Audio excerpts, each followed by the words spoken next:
Hello everyone, good morning and welcome to another video. In this one we are going to be doing a little Q&A. So basically you guys asked me some questions in my last post on YouTube. So now we're gonna be answering that. Unfortunately, it's one of the laziest pieces of content I can make in the moment, but I do not have much imagination. So yeah, this is what it is for now. So let's just begin.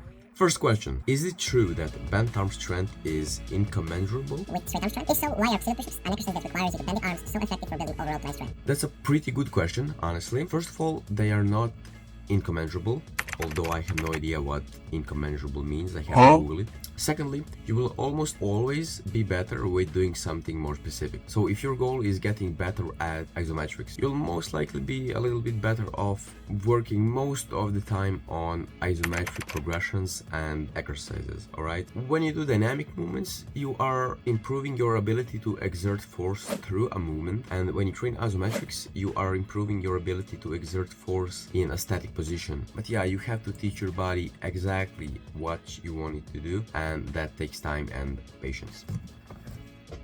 What is the best way to increase reps of a skill you can do only one rep of? That's another really good question, because I think we have all been there. So when you finally unlock that first rep or that first short hold, it sounds so good to be able to do multiple reps, but it seems like it's just so hard to get to that level, because going from 1 rep to 2 reps seems like 100% more work, which mathematically it is, but kinda isn't, right? So the actual truth is, if you can only do 1 rep of something, it probably means you are not ready to train it consistently. Why?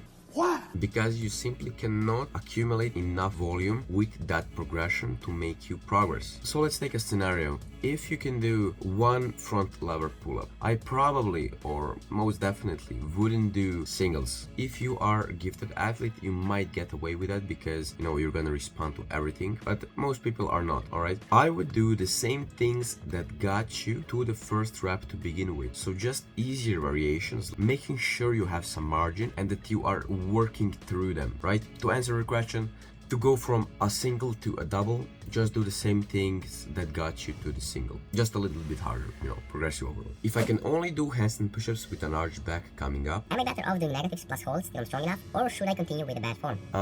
So you can absolutely do bad form. If you get stronger with bad form, sooner or later you will be able to do cleaner handstand push-ups. But I wouldn't suggest that, because overall doing stuff with bad form can be a little bit more injurious. And there's nothing wrong with doing stuff with clean form from the start, regardless of what people say. I heard some people say that's ego, trying to do perfect form, but I think that's bullshit. If anything, that's humility, because you're literally downgrading yourself. So yeah, if you wanna clean form, I would definitely suggest negatives as one of the best exercises. Just wall reps for sets of 1 to 3 reps, regular pike push-ups with weights, or some overhead pressing for sets of 2 to 6, standard strength training. So do that. Oh, I think this will be a long one. Does more muscle mass actually improve performance and skills? Yes. I'm asking this because There's a bit of a debate among my friends, which they state that staying skinny will allow them to be lighter, but does the muscle mass not improve an athlete's strength greatly as well? yes. Next question.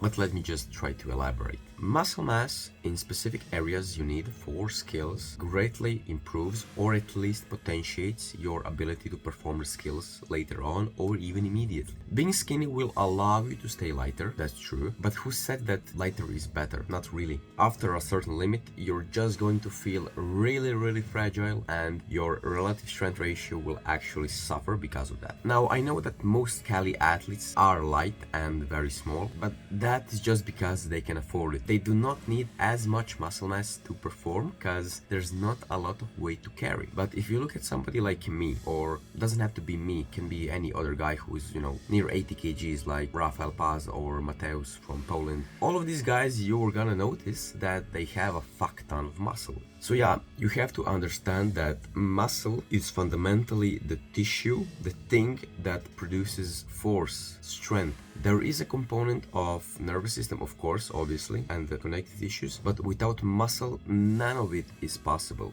So yes, almost any huge increase in strength will also come with an increase in muscle mass, whether you gain it intentionally or unintentionally. In a nutshell, you need to find your best relative strength ratio. For me, it's about 75 to 77 kgs. Right now I'm at 77 and I used to be at 72 and I was way weaker in skills than I am now when I'm 77, which is 5 kgs, and that's a lot. Try to think about that. At what point does the weighted pull-ups and dips improve performance in skills?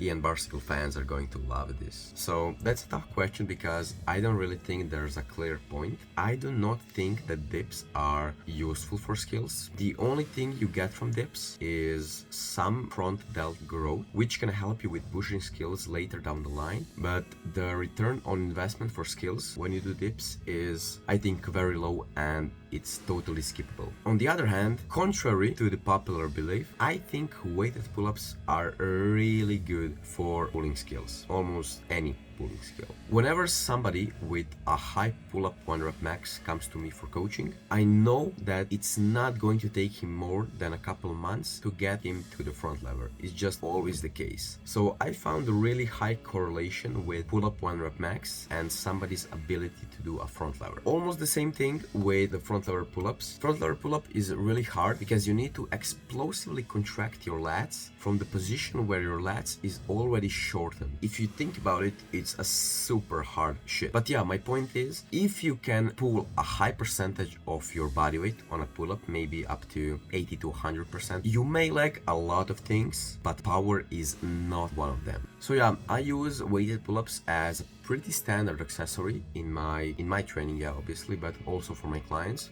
almost no matter what level they are at. So I think improving your pull-up 1 rep max is something that is worth to work on almost all the time.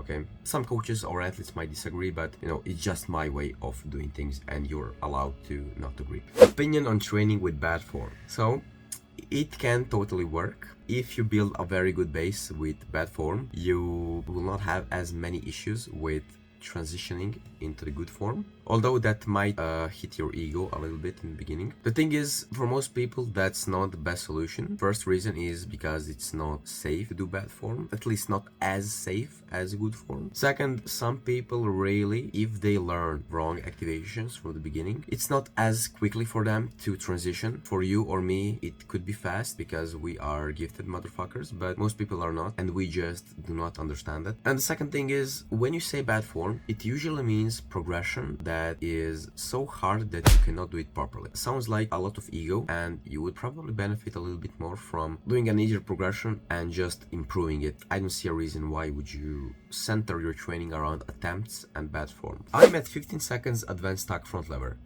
Should I start working on touch or the pull-up? If so, how? I don't really like that. Usually I wouldn't bother with training pull-ups or touch until you have unlocked the full version of the element, as it is quite literally the prerequisite. But to be honest, you can start working on a touch a little bit sooner. Your lats is in a very shortened position and it's really hard to produce force from there. So yeah, some conditioning once a week while you are learning the front lever, maybe doing half leg holds, 1 leg holds, could make sense, but overall I wouldn't bother with it too much.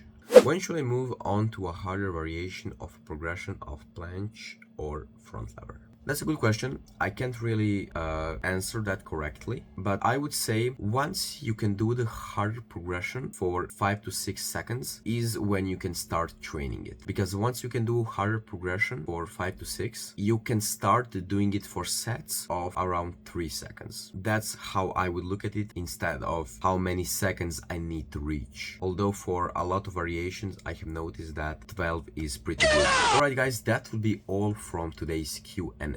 You guys asked me some pretty decent questions. I really enjoyed answering them, and yeah, if you have any more, I might make a second version. So yeah, thanks for watching once again, and I'll see you next time.